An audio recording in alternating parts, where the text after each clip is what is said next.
teach you how to think correctly. The largest gap between successful and unsuccessful people in life is the thinking gap. I'm not talking about being smart. I'm not talking about an IQ. I'm talking about how you think, how I think.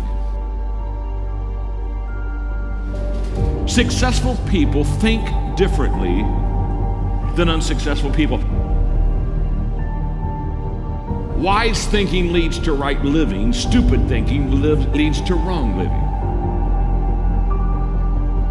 If you want to have a fulfilled life, you have to fill your mind correctly.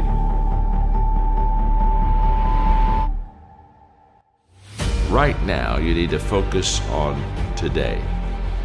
And what I realized so many leaders don't understand is that truly today matters. And we overestimate what we can do tomorrow. We over-exaggerate what we did yesterday, but we underestimate what we can do right now. The only time you have, the only time I have, is now. So the question for all of us is, what am I doing with now? The great leaders, they're present in the moment, and because of that, they maximize the moment.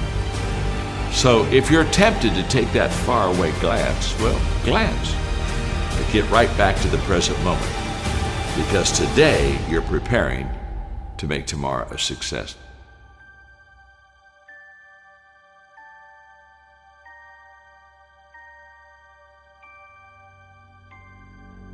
Well, we all want to be motivated, and yet so many times we fail to find the secret of motivation, and so let me give it to you quickly. Just do it. Motivation is not the cause of action, it's the byproduct of action. There's a lot of difference.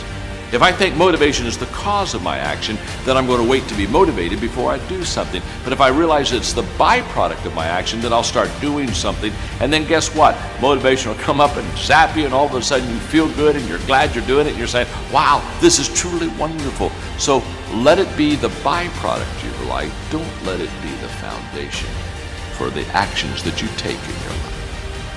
Nothing comes to you until you commit yourself. Nothing comes to you if you're just going to try, but you're not committed. Nothing comes to you if you're just thinking about it. It's not until you take the action step. It's not until you take the direction do the things start to flow through you. But I'm saying don't cheat yourself out of the possibility of the potential that's on the other side of commitment. Stay with it long enough to find out if there's any fruit in it. You can do goal setting with a pencil, but you have to do goal getting with your legs. You got to take action. And it's the action that separates us. The greatest gap in this world is the gap between knowing and doing. Knowing is goal setting. Doing, now that's goal achievement.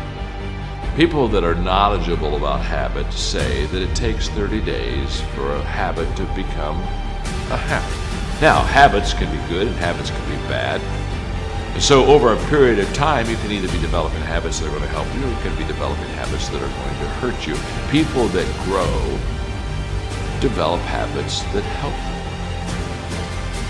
The great value of a good habit is you don't have to think about it. That's why it's a habit. In other words, once you begin to, over days and times and periods, begin to practice something that is good, after a while, it becomes automatic to you. It becomes who you are. In fact, I always tell people, practice a good habit long enough to make it yours. And once it's yours, now it's automatic. Every day, you'll do what you should do. Often I have the expression that everything worthwhile is uphill. That's a fact.